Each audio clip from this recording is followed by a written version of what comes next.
so because these wars create the conditions of, serve or starve. Like a lot of Iraqis were selling their kids to rich Arabs from the outside because they didn't want them to starve to death from Clinton's sanctions. 500,000 children starved to death, and they were selling their kids into sex slavery because at least they'll get to live. Yeah, it does all relate. It is the war. Like it starts with the lie, and then it goes to the war, and then the war create obviously death, destruction, and all that. But it destroys economies, which creates black markets for human trafficking, organ trafficking, mercenary soldiers. All this other shit derives from the wars, as well as the starvation and disease and things that wouldn't exist had there not been a war, or blown up their infrastructure, or blow up their sewage treatment centers like we did in Iraq. But all that starts with the lie.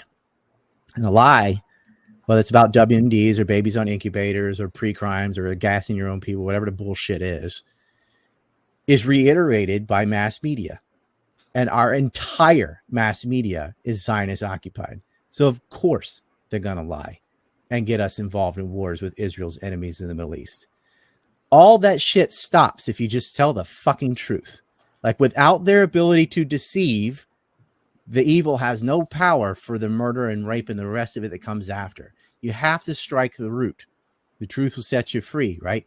Well, tell the truth where? Because it's not going to be on the 3-letter networks. These are billion-dollar industries run by Zionists. That's not going to change. Social media was the only place. And now they're working with the FBI and stuff as we see. Like, Elon needs to keep his promise for general amnesty. And I promise you, if he unbans everybody, just as quickly as we got rid of pedophilia, we could end all this shit in a month.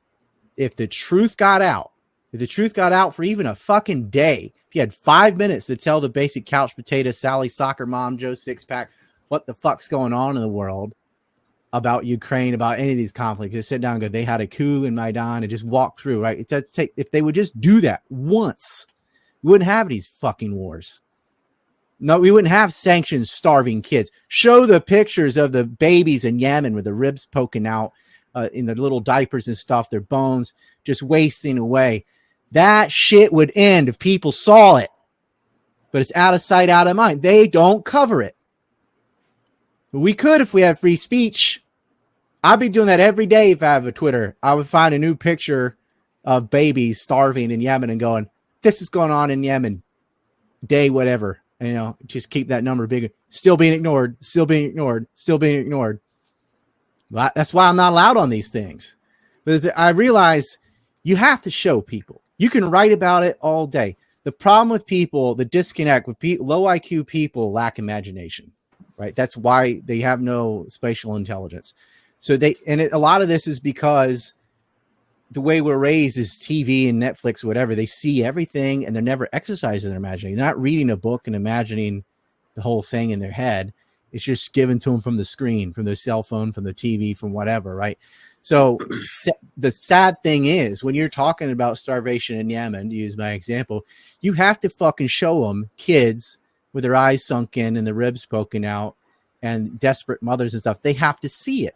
You have to see Palestinians with their legs blown off and stuff. And then it's like, wake up call, motherfucker. Yeah, you're doing that. You're paying for that. Get pissed off about it. Because if they just hear, a bus blew up, 65 people died, it's like the Joker said in Batman, they don't bat an eye. Because they can't see it. Like when you or I hear that, we're like, holy fuck, that's 64 families that are missing children. Like it really hurts. It really sinks in because we have the ability to put ourselves in someone else's shoes. How do you do that? You do that through your imagination. I don't mean creativity. I mean, imagine like, okay, what if I was there and a bus blew up and my son was dead? Like it's horrifying. It hits you right there. But people who lack that skill, you have to show them. And like, I'm like, you can write all these articles. Great. It's good talking to each other. But if you really want to affect the masses, show them photographs of what's going on, then write your article. Because that, man, if they knew, I don't think people in America are just immoral and heartless. I think they're ignorant. If they were able to see the shit the media will not let you see, like, man, check this out. What's the one horror you can talk about that you see endless photos and films of? It's considered the most evil thing in the world, right? The thing that happened in World War II. They show you those dilapidated bodies. They show you those pictures, and rightly so. Everyone condemns the Holocaust, as they ought to. But why aren't we seeing that with the 2 million people we killed in Vietnam? Or why don't we see that? We never see the pictures. If some guy took a picture of coffins with American flags draped over it and got fired for just showing the boxes, because there's bodies in there. Right? They don't see what we're doing. A little bit of pictures got leaked out by people like Sy Hersh on Abu Ghraib, the most mild stuff. And guess what happened? The whole world turned against the Iraq War. Everyone agrees the second Iraq War was the worst. Why? Because photos went out of Abu Ghraib. They saw it. Look at Iraq War I, just as horrible. Highway of death, starvation. They didn't see the photos because the internet wasn't around in 91. And so everyone supported that. The second war came out, early internet got the photos out, and people opposed Bush's war. And that's why they couldn't get boots on the ground in Syria, because they saw it. So now they decided, hell no, we got to get a hold on social media too. We can't have people sharing pictures of children and stuff of what they're doing, right? The video the Nazis put out in Ukraine, shooting people to the knees and throwing naked bodies into ditches, they said that was the Russians doing it. No, it wasn't.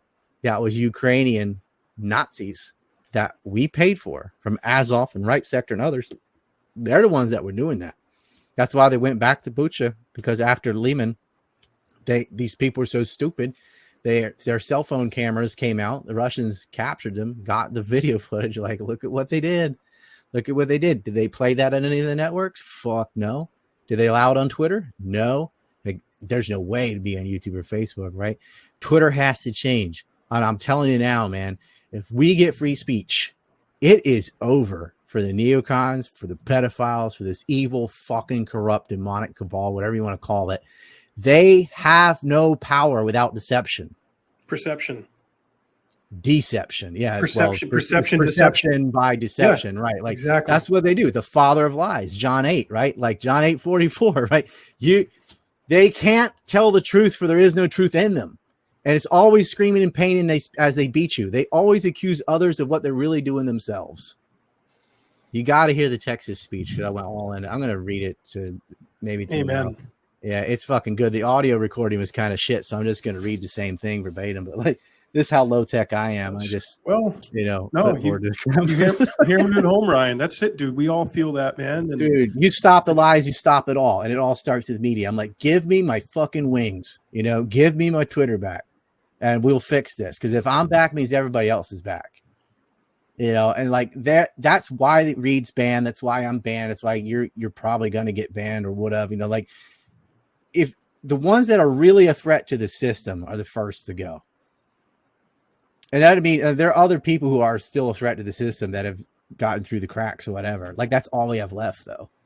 But man, if they brought him back, just imagine if we just had free speech, they wouldn't be able to get away with lying to everybody about every conflict. We can't just rely on like Glenn Greenwald and like the few people out there who are willing to tell you the truth. Like, it ought to be everybody, but they don't let us talk. Yeah. Well, that's